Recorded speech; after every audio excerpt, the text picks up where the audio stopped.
The morning after she agreed to marry him, Nora Ellery took every piece of her husband's clothing out of the cedar chest and burned it in the yard. Not because she had moved on, because she hadn't, and she needed Rafe Calder to see exactly what she was still carrying before he said another word about what he'd done for her. He watched from the fence line, didn't speak, didn't come closer. When the last shirt had gone to ash, she turned and walked back into the house without looking at him, and he stood there alone with the smell of it and the morning and the thing he had started. Luke came out from his barn and stood beside him. The boy was 7 years old and had his father's way of being quiet. "She does that sometimes," Luke said. Rafe didn't answer. "She said you're going to fix the south fence." "I am." Thomas couldn't fix it either. The boy wasn't being cruel. He was just reporting. He kept saying he would. Rafe looked at the ash, then at the fence. Then he went and got the tools. By noon, he had done more than Thomas managed in a season. Nora watched from the kitchen window, not looking for something to criticize, but because watching him was the only way she had to understand what had just entered her life. He moved without waste. No motion that wasn't necessary. He drove a post into the ground, checked the line of it, moved to the next. Somewhere in the second hour, she stopped watching and started breakfast, and that was something she hadn't been able to do without thinking first since Thomas died. She didn't know what to make of that. In the afternoon, she came out to bring him water. He had worked his way down the south side and started on the east corner, where the ground was harder, and 3 posts had listed so far sideways a child could push them over. He'd pulled all 3 and was setting the holes deeper with a steel bar when she walked up. She set the water on the fence rail. He stopped, drank, set the cup back. Then he picked up the shovel, leaning against the rail. It was a short-handled shovel with a crack in the grip wrapped in boot leather. Thomas had wrapped it himself 8 years ago, and she had never told anyone that. And no one in Redstone Gulch had ever touched that shovel since the day he put it down. She opened her mouth. She closed it. Rafe planted the shovel into the hard ground and worked it loose without looking at her, and she turned and walked back to the house. Somewhere between the fence and the porch, she understood that something had crossed quiet as a line in the dust, and she had not stopped it. She stood at the porch steps for a moment, her back to the field. The sky above the canyon rim was white with heat. The grass made no sound. Behind her, she could hear the steel bar striking ground, the rhythmic compression of work being done well. She went inside.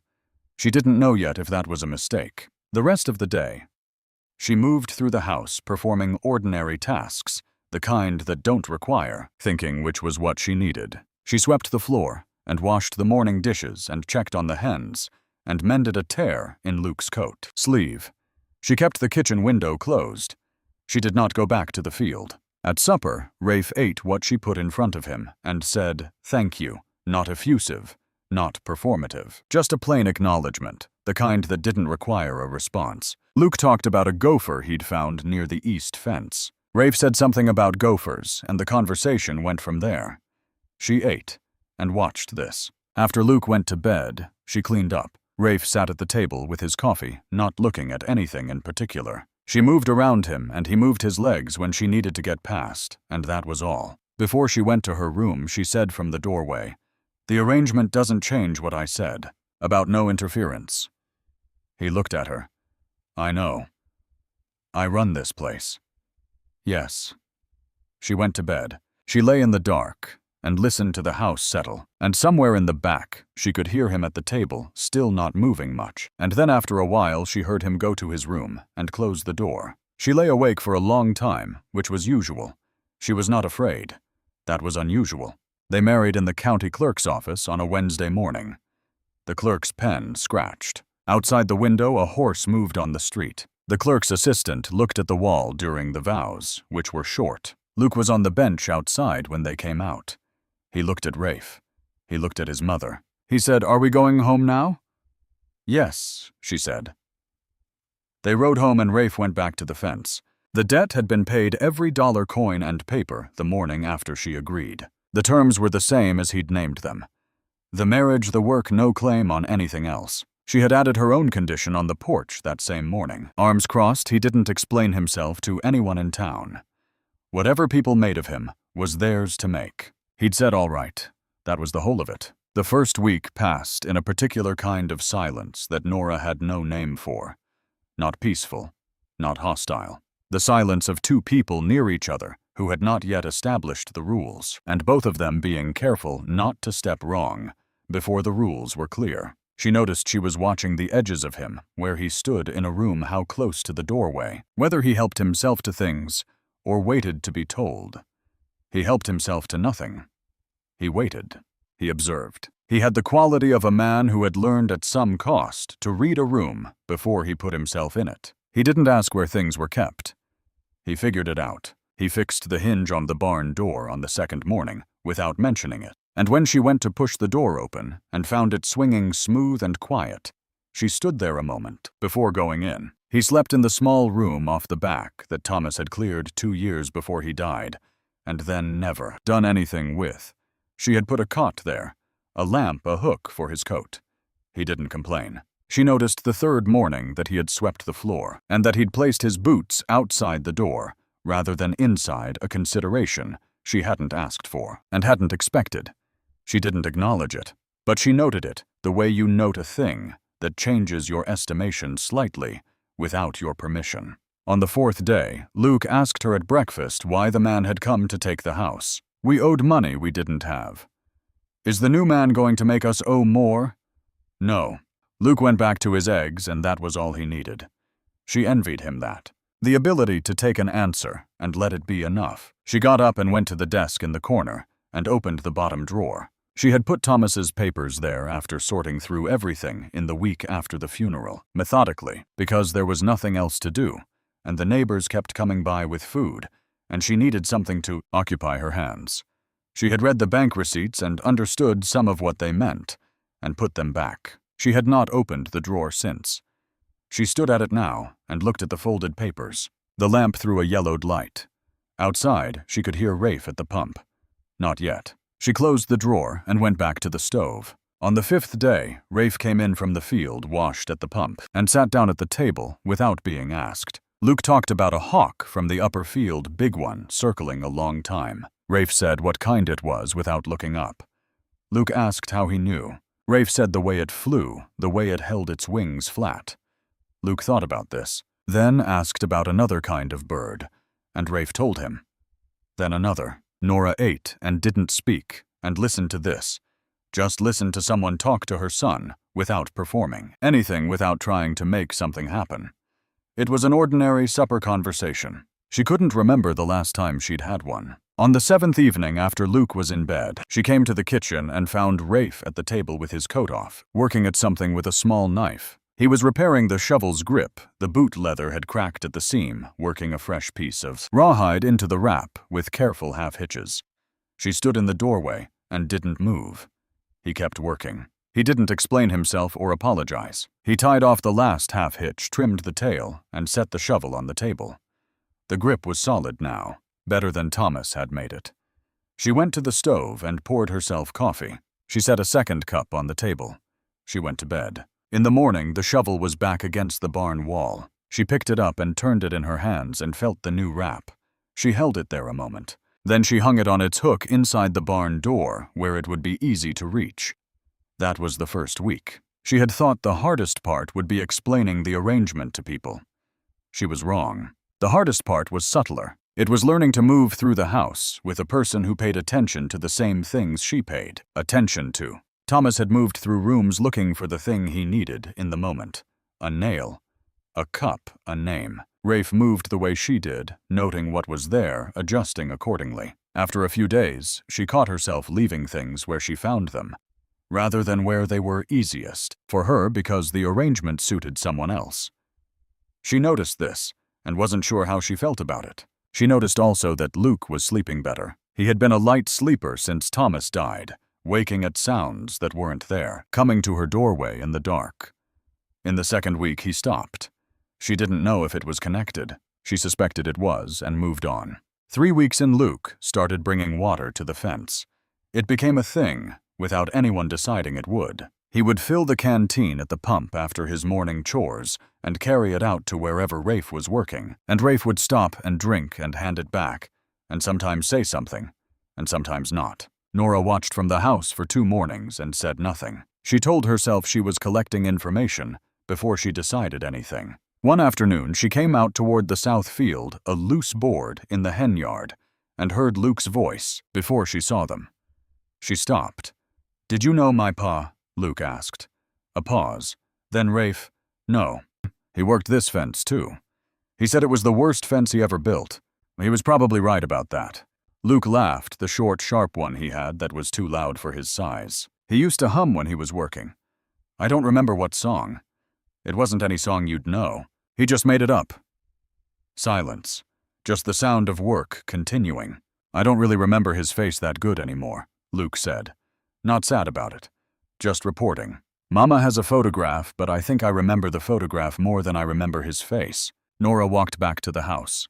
She fixed the board in the hen yard by herself quickly and went inside. She stood at the kitchen window. The field was too far to see them clearly. She turned away. She went to the back bedroom and sat on the edge of the bed and held still.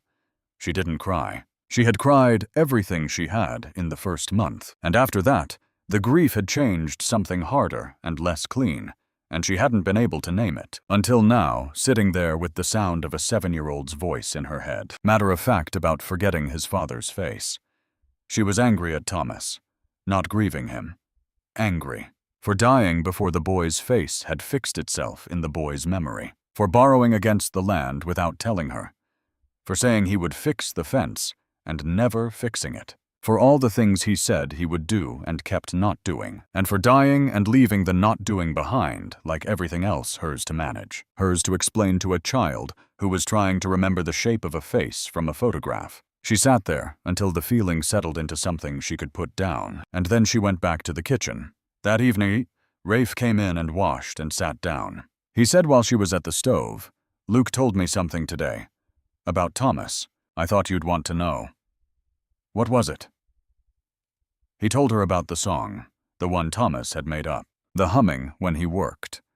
She didn't say anything for a moment. Then, he always hummed when he was nervous. Luke didn't know that. No. She stirred the pot. He wouldn't have.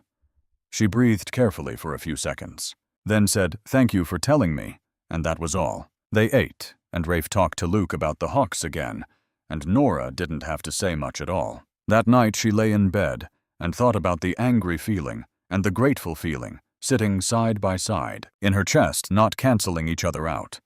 She had not expected them to share space like that. She lay there with it, both of them together, and after a while she let the night go quiet. The grief of a child's forgetting was a different kind. It landed somewhere she hadn't thought to armor. She thought Rafe told me this. He heard it and brought it back to me. He didn't have to do that. Thomas would have been embarrassed by the boy's forgetting, would have looked away from it, filed it in the category of things that might resolve themselves if left alone.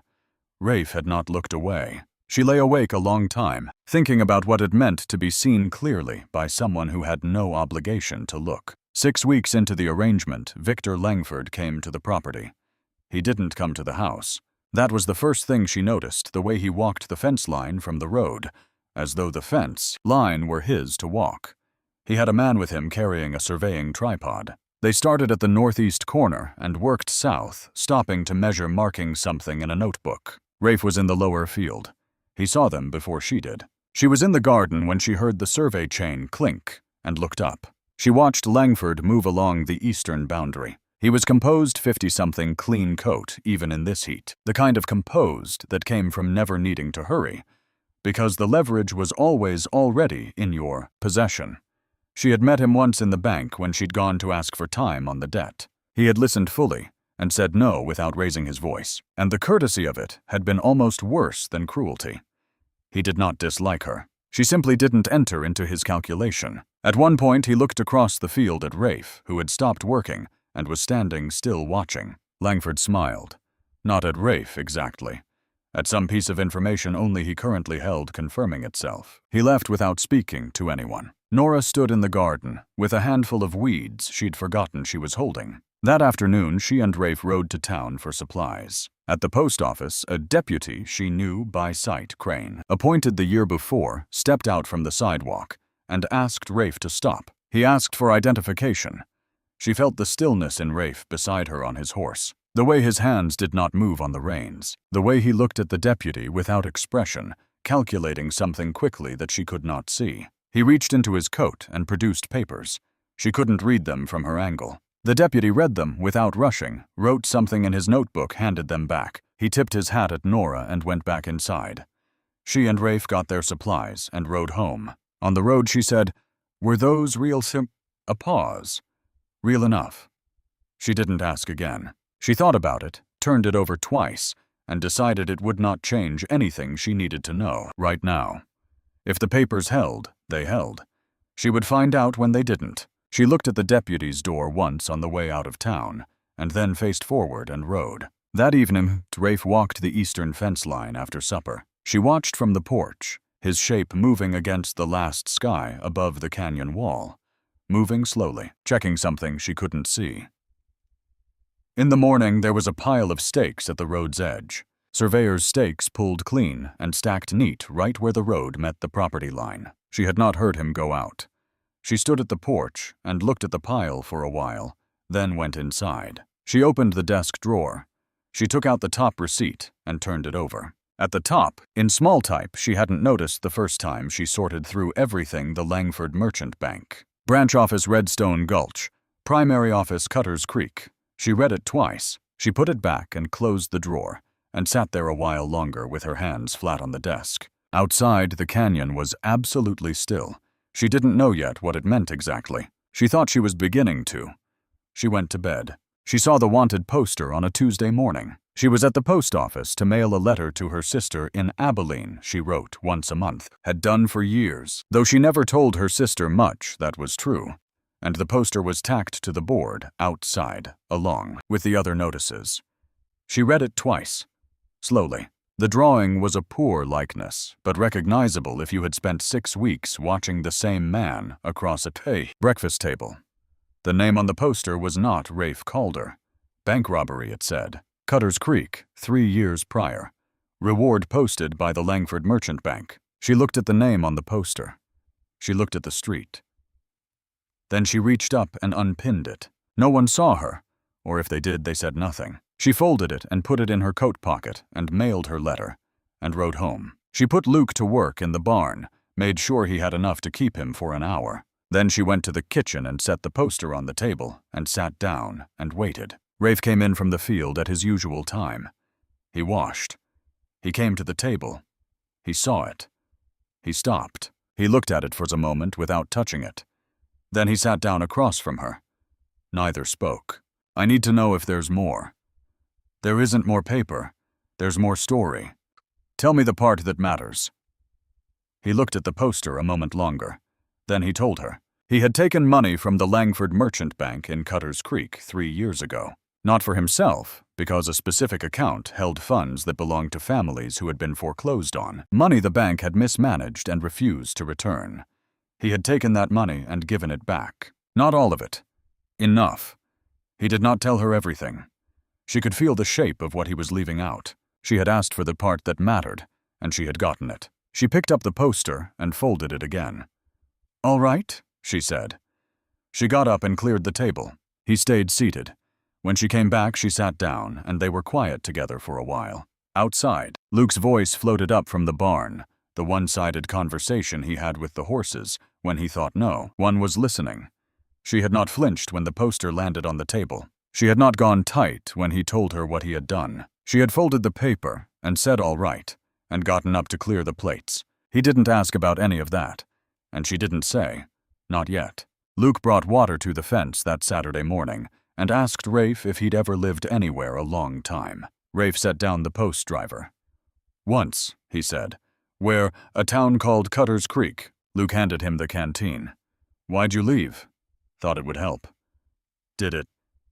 Rafe drank, handed the canteen back. "No," he said, and picked up the post driver again. Luke stood a while longer, then went back to the barn. He had a gift for knowing when a conversation was done. That evening after supper, and after Luke was in bed, Nora opened the desk drawer all the way. She had known she would open it. She had been circling it for weeks, The way you circle a thing you know is going to change something that you can't keep avoiding because the weight of not knowing eventually exceeds whatever is inside. She spread the bank receipts on the table in lamplight. She had read them once before, right after the funeral, looking for the total, then not the structure. She had looked at the top one again, 10 days ago, seen the name in small type, Langford Merchant Bank, Cutter's Creek, and put it back without being ready for what it meant.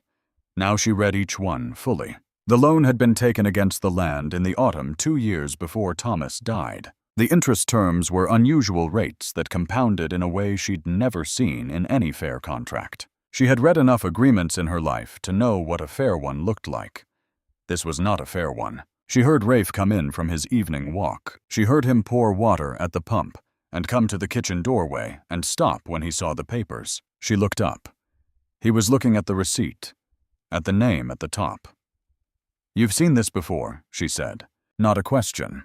A long quiet. "He's the one," Rafe said. "He's the one," she said. Now he came in and she said, "Sit down," and he sat. She told him about the interest terms. She told him she had read these receipts right after Thomas died, understood some of what they meant, but not all of it, and put them away because there was nothing to do with them, and she had enough to carry. She told him she thought Thomas had not fully understood what he'd signed. "That's what he does," Rafe said. "He writes the second term small.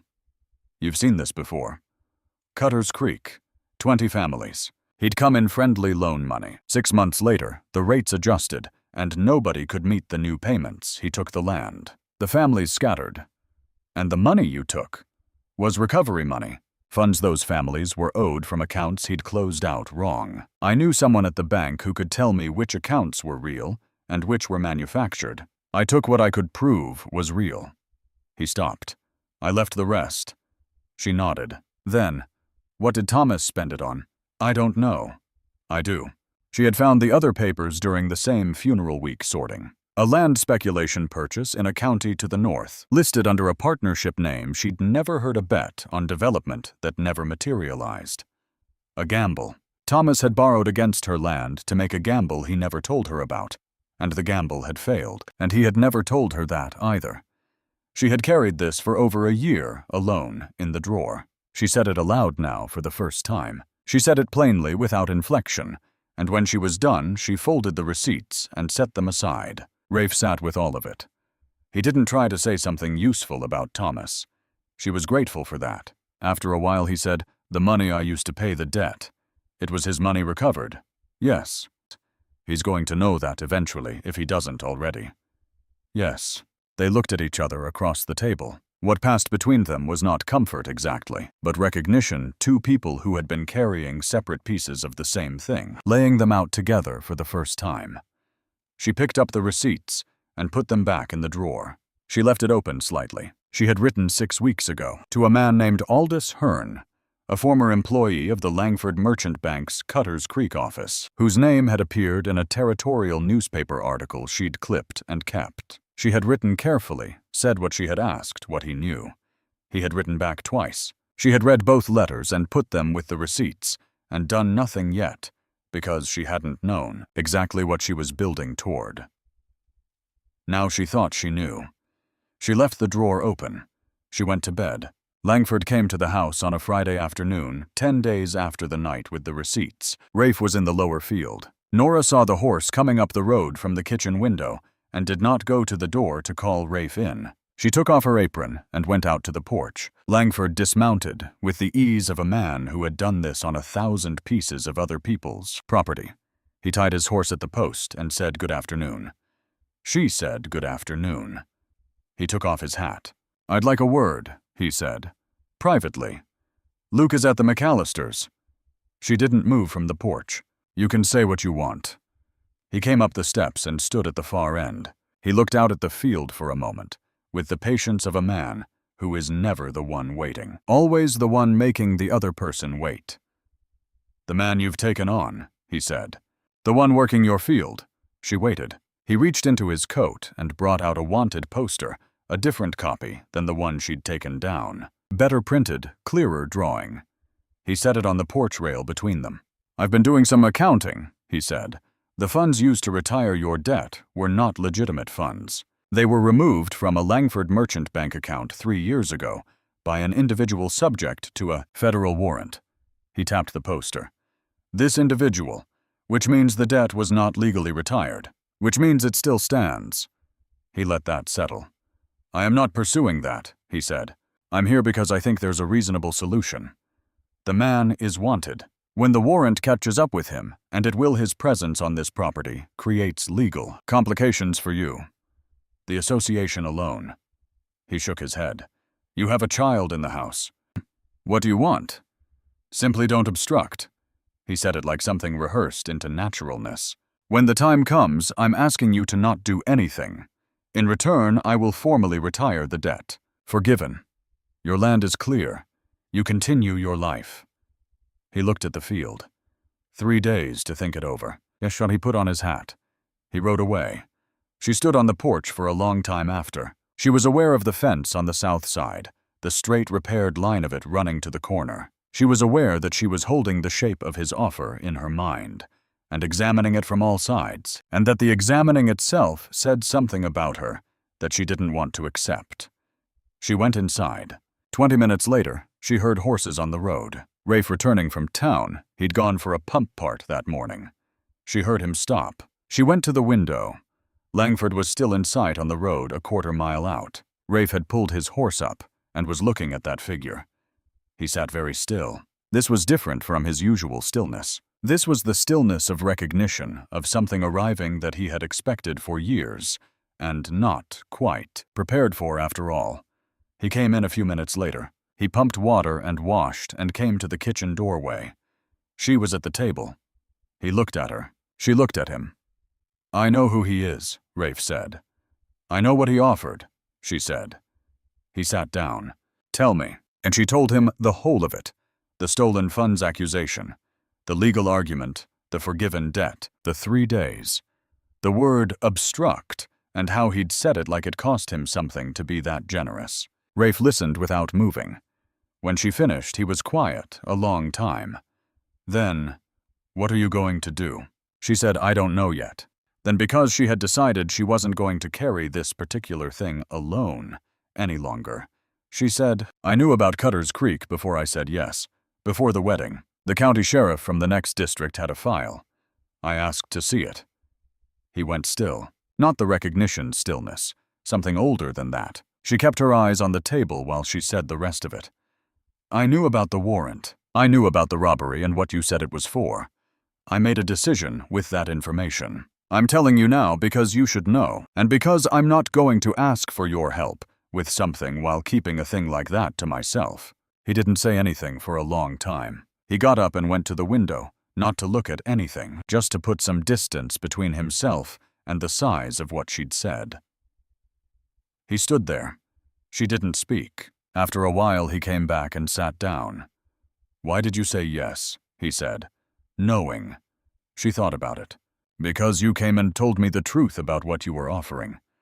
Thomas never did that. Not once in 11 years. She looked at the table. That seemed like a thing worth paying attention to. He didn't say anything. She hadn't expected him to. That evening, she wrote a letter to her sister in Abilene. A different letter than her usual ones she wrote that she might need to come, she and Luke, in the next few weeks. That she wasn't certain. She left it unsealed on the table when she went to bed. The next morning, Luke found it. He asked if they were leaving. She took the letter back from him and said, Go eat your breakfast. Are we leaving? He asked again. Eat, she said. He went. She looked at the letter in her hand. She folded it and held it. Then she set it on top of the desk, on top of the drawer, not inside it, and went to make breakfast. Rafe was already at the fence, working the south side in the early light, the shovel leaning against the post he'd just set. She watched from the kitchen window, then left the kitchen, went to the desk, and took out the receipts and both of Hearn's letters. She found the letter bag she used for the county seat and put the documents in it. Buckled the bag. Set it by the door. She took the Abilene letter and put it in the drawer and closed it. She went back to the kitchen and started supper. The next 2 days, the second and third of the 3 Langford had given her, passed with a particular weight, not heavy with conflict, heavy the way the air goes before weather, when everything is very clear and still, and you know something is working its way toward you. Rafe didn't ask about the letter. He didn't ask about the offer. He went to the fence in the morning and came in at midday and went back out, his face holding the same expression it always held. Contained, attentive, present. And she understood that he had made some decision about what his role was in the 3-day window, which was to continue doing what he had been doing. She found she respected this. On the second evening, she went out to the fence before dark with a lantern. He was working on the last section, the east corner where the stakes had been. She held the lantern and handed him things when he needed them. Without asking what he needed, she could tell by the movement of his hands. They worked this way for half an hour without speaking. When the post was set, she started back toward the house. He said behind her, "Whatever you decide, I'm not going to disappear on you." She stopped. "I wanted you to know that," he said, "not as an argument for anything, just so you know it." She didn't turn around. She stood there a moment with the lantern making a pale circle around her boots. Then she said, "I know," and walked back to the house. She did know. She had known it for a while. It was the thing she had been least prepared for when she agreed to the arrangement. Not love, not industry, not good intentions, but the specific reliability of a person who simply did not leave, who said a thing and was still there in the morning and the morning after that doing the thing he said. She had thought she was past needing that. She had been wrong. She left before dawn. She saddled the horse herself in the dark barn, the smell of hay and horses and cold air coming in under the wall planks. She didn't take a lamp. She knew where everything was. She buckled the letter bag to the saddle and led the horse out and mounted in the yard and rode without looking back at the house. The road to the county seat was 6 hours in dry weather. It was dry. She rode at a pace that was sustainable and steady, the pace of a person who has thought clearly about what she is doing and doesn't need to outrun any part of it. The road was dry and straight, and she knew every mile of it. She rode without hurrying because she had made her decision 3 days ago, and the only thing left was the doing. That was the part Thomas had never found his way to. She would. By the time the county seat came into view, she had stopped thinking about Thomas. The clerk's office opened at 8. She tied her horse and went in and sat in the chair outside the main desk.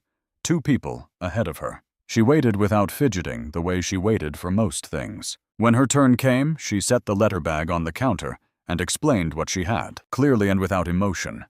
The receipts, the interest terms, the specific compounding clause, its mechanics, what it meant in practice for a man who didn't know to look for it. The 2 letters from Aldous Hearn, former employee, who described from direct knowledge the systematic use of those same terms across 7 accounts in Cutter's Creek in the years prior to the foreclosure wave. The pattern of the thing. She said she wanted to file a formal complaint with the county recorder. Predatory lending terms applied against a deceased landholder, leaving a fraudulent debt misrepresented as valid. She noted cause to believe the same pattern applied across additional accounts in 2 counties. The clerk read the documents. He called in another man. That man read them. They conferred. Then they asked her to sign. She picked up the pen and held it for a moment, not from uncertainty, but from the feeling you get at the top of a long climb when you stop and understand how different the view is now. She had a son at home. She had a man at the south fence. She had a piece of land that a banker with patient eyes had been expecting to take for months. None of those things were going to be decided by Victor Langford's accounting. She signed her name. The clerk dated it. He said she'd receive written confirmation in 4 to 6 weeks. She said, "Thank you." She walked out to her horse. The sun was fully up now, hard and clear over the canyon rim. She mounted and turned south and rode home. She thought about what it would mean to Rafe the filing, the way it reframed the situation without resolving it completely. The warrant was federal and had its own timeline, but it changed the shape of what Langford held. It took the leverage out of his smile. She thought also about Aldous Hearn, who had written her 2 letters from New Mexico territory, carefully worded at some personal risk because she had asked him plainly, and he had answered the same way. She didn't know why he had answered. She thought maybe it was because he had watched 20 families leave Cutter's Creek, and had said nothing at. The time and the letter from a widow in Redstone Gulch had given him somewhere to put it. She would write to thank him when this was through. The shadow of the horse stretched out long in front of her on the road as the sun fell behind her. She rode into that shadow all the way home. She was right that he would be at the fence. He was still working when she rode in, which meant he had been working longer than the fence required. She unsaddled the horse at dusk and led him into the barn and brushed him down and gave him water. She did this at normal speed without hurrying. She had been riding for 12 hours and she was tired in a clean way, the way you're tired after you've used yourself for something real. She came out of the barn and walked toward the house. Rafe was at the south fence working in the last of the light. She walked past him. She did not stop. She heard him stop working.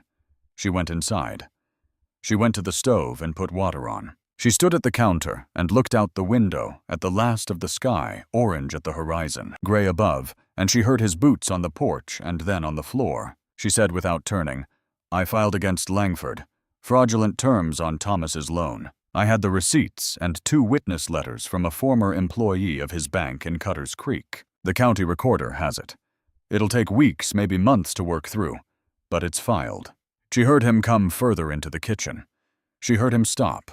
A long quiet, longer than she'd expected. Then the silverware drawer opened and the soft sound of things being set on the table. 1 place. 2. 3. She turned around. He was setting the table. She watched him fold a napkin and set it beside the fork with a deliberateness that had nothing to do with napkins and everything to do with the moment they were in. A man deciding something through the language he was entirely comfortable, in which was the language of what he did with his hands. "Luke's still at the McAllisters," she said. "I need to go get him." "I'll go," he said. She looked at him. He looked at her. "All right," she said. He went. She finished at the stove. She set 2 serving dishes on the table and adjusted one of the forks he'd placed, and then straightened it back. She stood in the quiet kitchen with the lamp making its small, warm circle and listened to the land outside, which was settling into night the way it always did. The same sounds in the same order. The creek first and then the horses, and then nothing. She had lived here 11 years and she knew every sound of it. And for the first time in more than a year, the knowing didn't feel like something she was maintaining alone. She didn't examine that. She went back to the stove. Rafe came back with Luke in 20 minutes. Luke came in talking about a horse at the McAllister place that was going to foal, whether the foal would be the same color as the mother, or could it be different. He directed this at Rafe, who sat down and answered in a way that kept Luke talking through most of supper. Nora ate and listened, and said almost nothing, and was aware of the kitchen as a specific physical space, the lamp circle, the 3 of them inside it, the sound of eating and a child's voice, and the ordinary weight of a meal that was just a meal. After supper, Luke went outside to see if the hawk he'd spotted that morning was back. Rafe cleared the table. Nora washed. They stood near each other at the basin in the ordinary way of 2 people who had been in the same space, long enough to learn each other's rhythms without negotiating them. She handed him dishes and he dried them and put them away, and neither said much, and it was all right. She slept well that night. She noted this in the same practical way she noted most things. In the morning, Rafe was at the south fence before she was up. She made coffee and brought 2 cups out and set one on the fence rail and went back to the house. He came in for breakfast and left again. Luke went out with the canteen. She stood on the porch with her coffee in both hands. The fence was almost done. You could see the whole line of it now, clear and even, from the south corner all the way to where the property bent east. Thomas's fence, rebuilt. Thomas had once described to her what the fence would look like when it was right, standing in this same spot, pointing at the line of what he intended. He had described it exactly as it now looked. He knew how to see it. He just couldn't always find his way to the doing. She thought about that without bitterness, just as information about a man she had known. Luke called something down the fence line at Rafe, too far away to hear. She saw Rafe stop and say something back. Luke laughed, the short, loud one. Then he went back to the canteen. She held her coffee and felt the warmth of the cup in both palms. She could call them in. The morning was advancing, and there were things she could find to do in the house, and she could call them in. Now and the day would go forward. She stayed where she was. 1 more minute. Just one with the fence and the two of them at it, and the morning coming fully in over the canyon rim, the light moving down the canyon wall the way it did every morning. The same progression she'd watched for 11 years, which felt today like it was landing on something that deserved it. She didn't call them in yet. She stayed. Later, she didn't know how much later. The coffee had gone cold in her hands. Rafe looked back up the field toward the house and saw her still there. He didn't wave. He didn't say anything. He just looked for a moment and then turned back to the fence. But Luke, following his gaze, lifted a hand in a small wave, the unself-conscious wave of a child who is simply glad to see you standing there. She lifted a hand back. The fence would be done by midday. The legal complaint was filed and would work through the county system in the way of all such things, slowly, unevenly, with no guarantee of any particular outcome, only the certainty that the record now existed. The warrant on Rafe was federal and moved on its own timeline. There would be more difficult weeks. She was not under any illusion about that. But the morning was hers. The land was hers. The boy waving from the fence line was hers, and the man who had come from nowhere and repaired the fence Thomas kept promising to fix was she did not have a clean word for what he was, and she suspected she didn't need one. Some arrangements outgrew their original names. She had known married couples who were essentially strangers. She had known strangers who were essentially family.